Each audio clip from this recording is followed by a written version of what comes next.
If you ever used to think of the Oval Office as a dignified place where serious people discuss serious issues in a serious manner, today the reality of what it's become became clear. Today, the Oval Office was used as a backdrop, like the fake boardroom set on a reboot of The Apprentice, except on this White House show, the contestants don't have to pretend that they want to work for Donald Trump.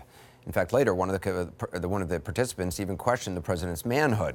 The whole thing started when the president called cameras into the Oval Office during a meeting with House Minority Leader Nancy Pelosi and Senate Minority Leader Chuck Schumer. He called the cameras in. It wasn't just accidentally that they were there and this happened in front of cameras. It was planned. The vice president was there too. You wouldn't really know it though because he didn't say anything. He just sat silently at times, staring down at his hands, while the president tried to both star in and produce the show. Now, it might have gotten away from him a little bit with the top congressional Democrats not going along with the script he had in mind, but certainly taking part in the made-for-TV event. We've gained in the Senate. Nancy, we've gained in the Senate. Excuse me, did we win the Senate? We won the Senate. When the president brags that he won North Dakota and Indiana, he's in real trouble. I did. Let me say this. We did win North Dakota and Indiana. It's called transparency. I know, it's not transparency when we're not stipulating to a set of facts and when we want to have a debate with you about saying we confront some of those facts without. You know what? We need border security. That's what we're going to be talking about, border security. If we don't have border security, we'll shut down the government. And that, in the middle of the jabs and the interruptions and the grandstanding and other Real Housewives reunion techniques, was the main substance of the show. Perhaps this was orchestrated by the president to appeal to his base, to make him look tough, to create headlines that would distract from the constant headlines being made by the Mueller investigation, or as Maggie pointed out, to distract from the Cohen sentencing, which may happen tomorrow, or more on the Cohen case, what we may learn tomorrow. Whatever the motive, the president wanted to make one thing clear. He says he wants his wall, and if he doesn't get the money he wants for it, in 10 days, he'll shut the government down. If we don't get what we want, one way or the other, whether it's through you, through a military, through anything you want to call, I will shut down the government. Okay, so the president says he'll shut down the government. He can do that, I suppose, if he wants to, and we'll get into whether or not that's a smart political play for him or not. But what we'll deal with first is what it always seems like we deal with when it comes to this administration, the immigration issue, and that is, simply put, the lying about facts. Because you can argue for or against the merits of the current immigration policy all you want, or the border wall, but if you do it, you got to at least have basic facts right, especially if you're the president of the United States, or at least you should. So again, that's where we're starting right now. Keeping them honest, first about the president's claims about a new wall. One thing that I do have to say is tremendous amounts of wall have already been built. And a lot of wall, when you include the renovation of existing fences and walls, a lot of wall has been built. We don't talk about that, but we might as well start because it's being built right now. But the wall will get built. A lot of the wall is built. It's been very effective. A lot of the wall has been built, but they don't talk about that very much because they don't want to, make a big deal about the wall. If there was actually new border wall being built, do you think they wouldn't have actually, moved the whole White House down there for a couple days to show us? Keeping them honest, the wall has not been built. Not a lot of it, not tremendous amounts of it, none of it. The wall that the president promised over and over and over again that he would build, that has not happened. The big, beautiful border wall, that Mexico is going to pay for it, it does not exist. The only new wall, and it is a very strong one, sits on the border between much of what the president says and the facts. People are pouring into our country, including terrorists. We have terrorists. We caught 10 terrorists over the last very short period of time. 10. These are very serious people. Our border agents, all of our law enforcement has been incredible what they've done. But we caught 10 terrorists. These are people that were looking to do harm. We need the wall. We need, more important than anything, we need border security, of which the wall is just a piece. So keeping them honest, we checked with the Department of Homeland Security.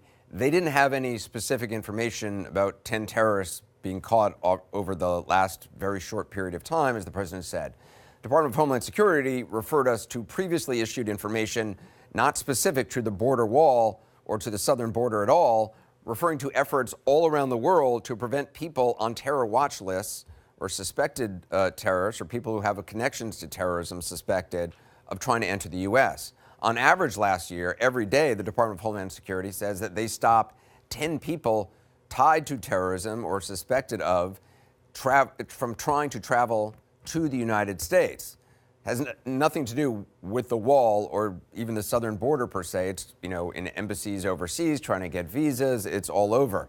In fact, a State Department terrorism report released just back in September, so under President Trump, said that by the end of 2017, there was no credible evidence of international terrorist groups establishing bases in Mexico, working with Mexican drug cartels, or crossing into the United States from Mexico. That's the president's State Department. In the meeting, the president also touched on a favorite Fox News talking point, the notion that people are pouring over the border, bringing in disease. After the meeting, he talked about it again. Democrats, so most of them, it's hard to believe, but most of them want open borders, and that leads to crime and leads to other problems. And, one of the problems that people don't talk about, you have a tremendous medical problem coming into a country. Communicable disease, tremendous problems. People don't want to talk about it. I don't like talking about it. Again, if there was huge amounts of communicable diseases being carried across our southern border, do you think he wouldn't want to talk about it?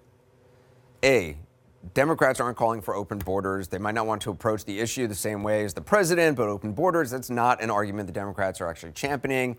B, there is no evidence of tremendous problems of people coming into the country bringing communicable diseases. There's plenty of communicable diseases here, by the way. They're already here. Keep it honest, the medical journal The Lancet says the stereotype that migrants are disease carriers is one of the most prevalent myths about migration. Just last week, it issued a new report with international data analysis calling it just that, a myth. It might be an effective fear tactic, but it's not based in fact. Look, we know this is all the same refrain to the same old song. The lies the president told today about parts of the wall already being built. He's been whistling that tune for a while, even after it was proven to be untrue. Back in March, the president tweeted this: "Great briefing this afternoon on the start of our southern border wall." Oh, look, there's a picture of our new southern border wall. That's the one that Mexico is paying for. Keep it honest, that's not the start of a new southern border wall. And the pictures the president included in that tweet, our Gary Tuchman went to check it out, went to that place in Calexico, California. Those pictures of the supposed start of the wall, it's here, it's this. It was replacement fencing of existing wall, of existing fencing, nothing new. Gary spoke with the local mayor and a Mexican official as well. We all as a community want to make sure that the people out there in this country know that Calexico, California is not the beginning of a wall project for the Trump administration. It is completely different. The director of international affairs for the neighboring city of Mexicali wasn't as diplomatic. We knew that it was a lie. So here's what happened when Gary Tuchman confronted the vice president, who was also in Calexico. Mr. Vice President, this is a fence replacement project. There's been a fence here for decades. This is nothing new. President Trump tweeted that this is the beginning of our southern border wall. Do you acknowledge this is not the beginning of the southern border wall that he promised voters? This is the beginning of the southern border wall. This was from fiscal 17 budget. This is a replacement project, but if you will, look at the border wall. This new wall is roughly 2 or 3 times taller than the wall that was here today. So they're doing routine repairs on existing fencing, not building that big, beautiful new border wall paid by Mexico, which you remember that part of the campaign promise, don't you? I promise we will build the wall.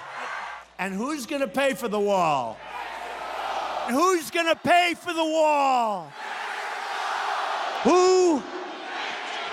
It'll be a great wall. Mexico's going to pay for the wall. Mexico is going to pay for the wall. Mexico will pay for the wall. Mexico. The president repeated that one today, actually, to Nancy Pelosi and Chuck Schumer after the cameras stopped rolling. Apparently, he said Mexico is going to pay for the wall as part of the renegotiated NAFTA deal. A Mexican government official familiar with the issue responded saying Mexico's position remains the same, and I'm quoting, "Mexico will not pay for it, no matter how you spin it."